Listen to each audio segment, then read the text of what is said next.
Hello class 11, this is Umang Sharma from आपका सहपाठी। Friends, आज हम करने वाले हैं बैंक रिकंसिलिएशन स्टेटमेंट। हाँ जी, बैंक रिकंसिलिएशन स्टेटमेंट के एनसीईआरटी की बुक के सारे क्वेश्चंस हम पहले कवर कर चुके हैं।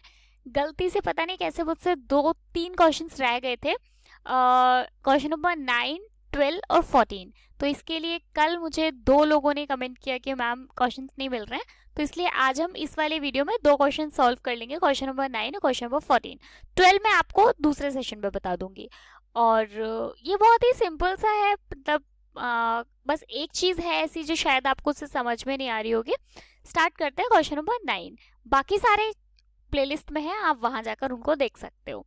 The passbook of mister Mohit current account show a credit balance of ₹20,000।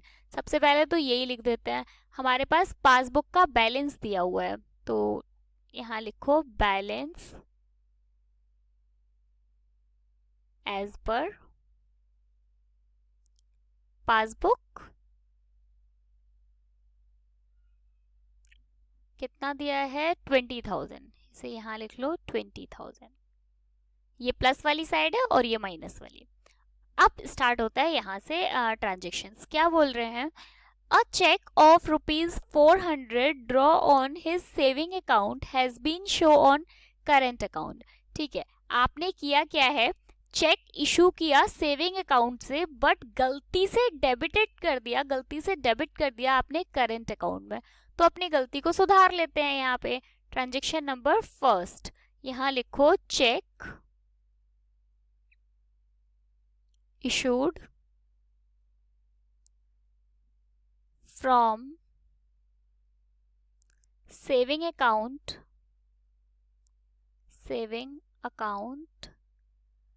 wrongly debited in current account।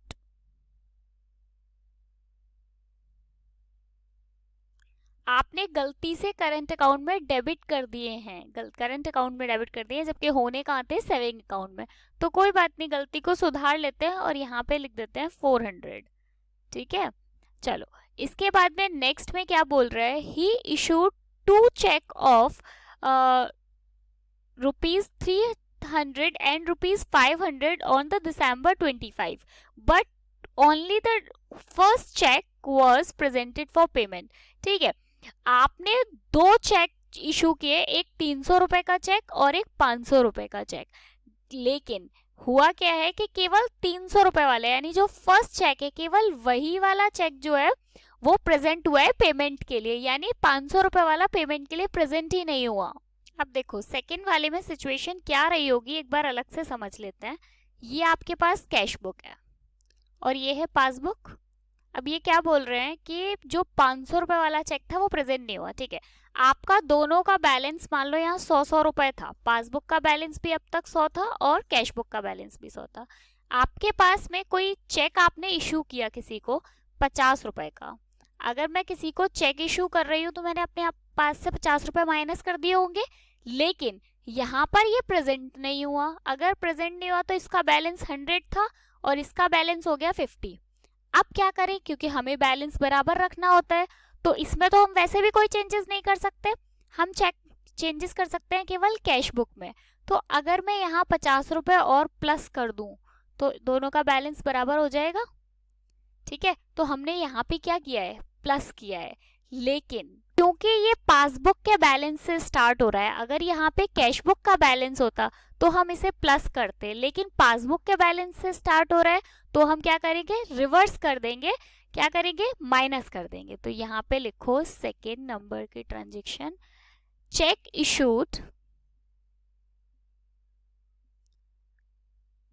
Issued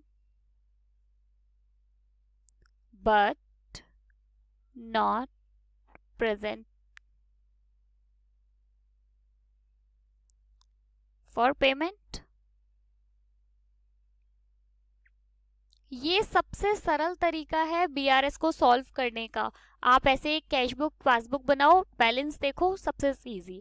बस अगर पासबुक या ओवरड्राफ्ट दिया हो तो उसको रिवर्स कर दो। यहाँ हमने प्लस किया है, यहाँ पे हम माइनस कर देंगे। अमाउंट शायद 500, एक सेकेंड, हाँ अमाउंट 500 है। चलो आगे बढ़ते हैं। इसके बाद में क्या बोल रहा है, case number third, one check issued by mister Mohit of rupees 500 on December 25 but it was not present for payment.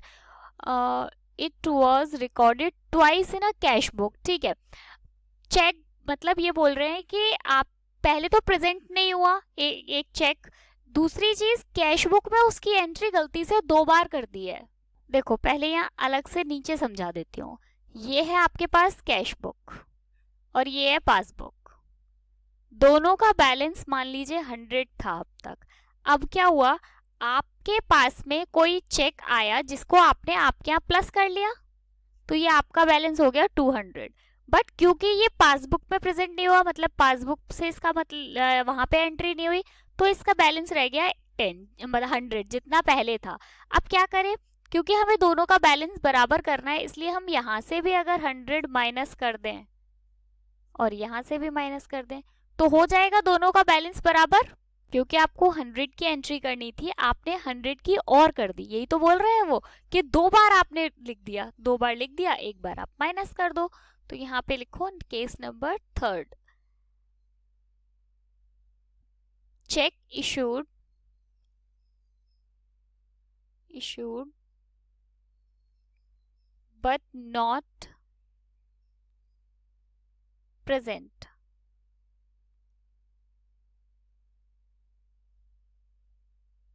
for payment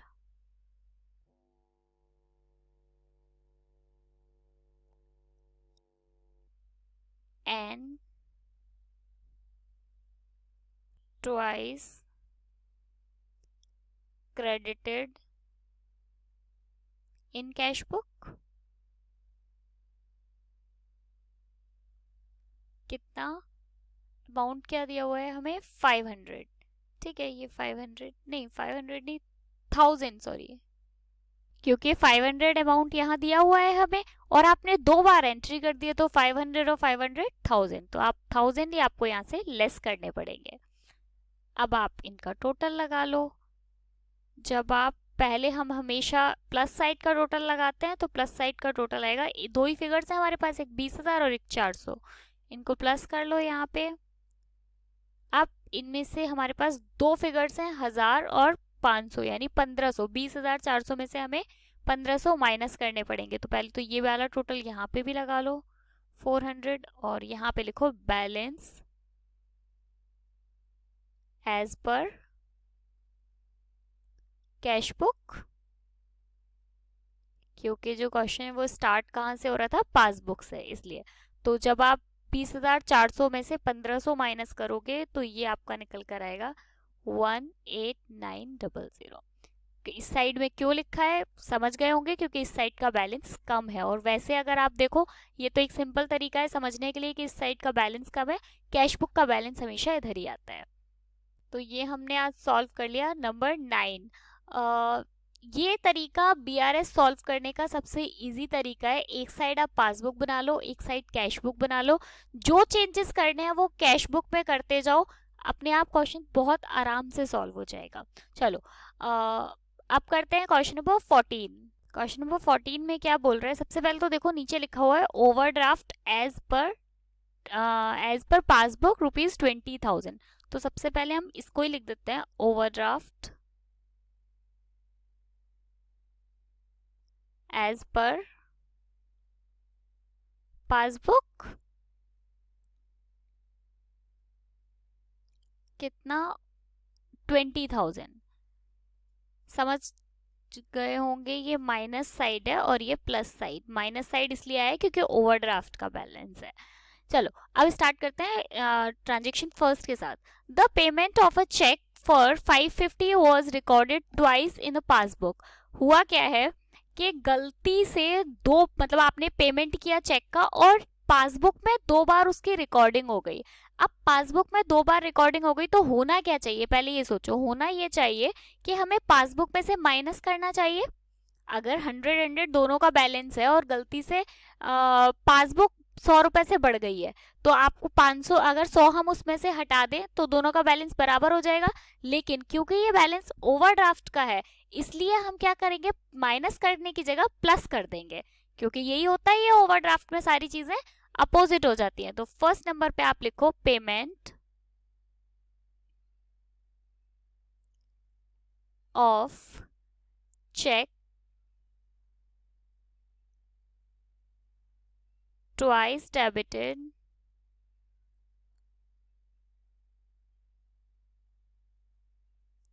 in the passbook।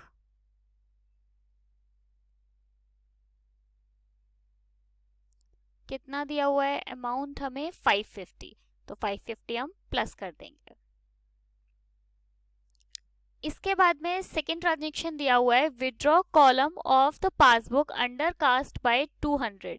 अब देखो इसमें हुआ क्या है कि आपने पासबुक में जो आपका बैलेंस है ना, वो अंडर कास्ट है 200 रुपए से। अगर दोनों का बैलेंस 100 है, पासबुक का बैलेंस कम है, तो वैसे तो होना ये चाहिए कि कम है तो उसे प्लस कर दो, यही होना चाहिए। लेकिन क्योंकि यहाँ ओवरड्राफ्ट है तो इसलिए हम माइनस कर देंगे। तो यहाँ पे नंबर 2 है विड्रॉल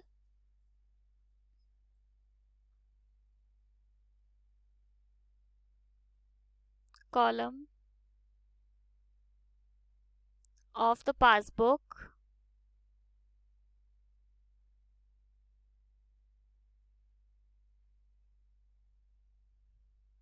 अंडर कास्ट।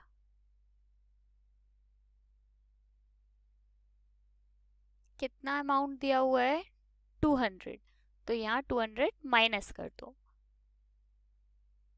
इसके बाद में नेक्स्ट दिया हुआ है, cheque of ₹200 has been debited in the bank column of the cash book but it was not sent to bank at all.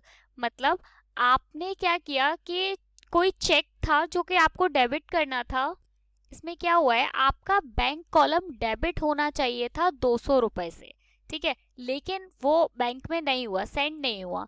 तो इसका ये मतलब हुआ कि अगर वैसे क्या होना चाहिए था, अगर आपका कोई भी अकाउंट डेबिट हो रहा है यानी कम हो रहा होगा, कम हो रहा होगा तो हमें क्या करना चाहिए, उसमें प्लस करना चाहिए, सॉरी माइनस होना चाहिए था, क्योंकि कम होना चाहिए था, कम हुआ नहीं, तो आपको वैसे कम करना चाहिए कि भाई 200 रुपए से और आप उसको माइनस कर दो। लेकिन क्योंकि ये ओवरड्राफ्ट है तो माइनस ना करके हम इसे प्लस कर देंगे। तो यहाँ लिखो number 3 cheque debited in the cash book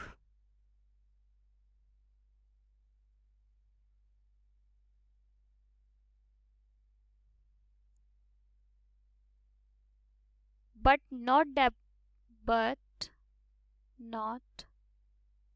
deposit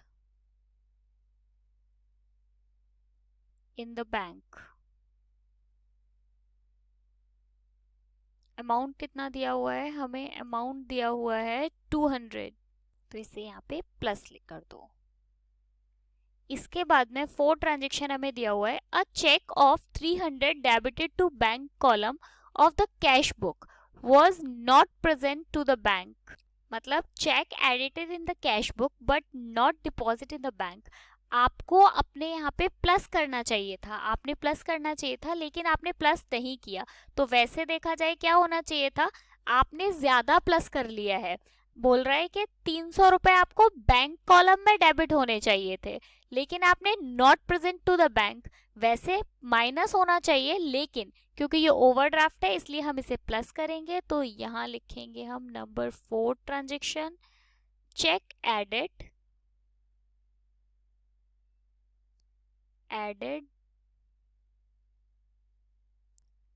in the cash book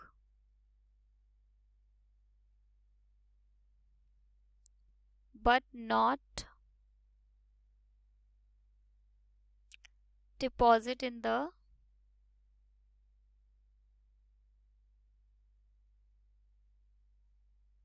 bank. Bank में डिपॉजिट होना चाहिए था लेकिन बैंक में डिपॉजिट नहीं हुआ, तो हम क्या करेंगे, यहाँ पे प्लस करेंगे। वैसे होना तो माइनस चाहिए लेकिन होगा नहीं। चलो इसके बाद में नेक्स्ट एक लास्ट दिया हुआ है 500 in respect of dishonoured cheque were entered in the passbook but not in the cash book.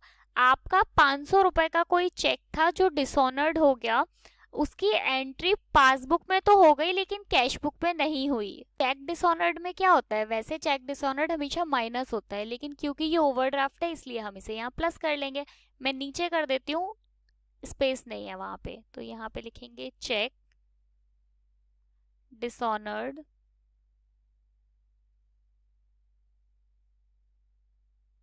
$500। अब बस सिंपल जैसे टोटल लगाते हैं, दोनों साइड का टोटल लगा लो, नीचे लगा लेते हैं टोटल, तो दोनों साइड का टोटल आएगा 20,200, ये भी आएगा 20,200। अब इसमें से इसको माइनस कर दो क्योंकि ये वाली साइड ज्यादा है 20,200, और वैसे भी मतलब अगर ऐसे समझ, वैसे तो ये समझ में आ रहा है कि 20,200 इस वाले अमाउंट से ज्यादा है, लेकिन अगर वैसे देखा जाए तो ओवरड्राफ्ट हमेशा माइनस की साइड होता है क्योंकि सारी चीजें अपोजिट होती हैं। अब इन सब फिगर्स को प्लस करो और 20,200 में से माइनस कर लो, तो यहाँ निकल कर आएगा overdraft as per cash book. जब आप इसमें से ये सारे फिगर्स माइनस करोगे तो ये आएगा 18650। ठीक है, तो ये हमने सॉल्व कर लिया क्वेश्चन नंबर 15। अब सिर्फ एक रह गया है शायद क्वेश्चन नंबर 12, वो भी मैं एक बार देख लेती हूँ कि मैंने किया है या नहीं किया है, अदरवाइज मैं आपको कल तक दे दूंगी। चलो मिलेंगे नेक्स्ट वीडियो में, bye bye, thank you so much.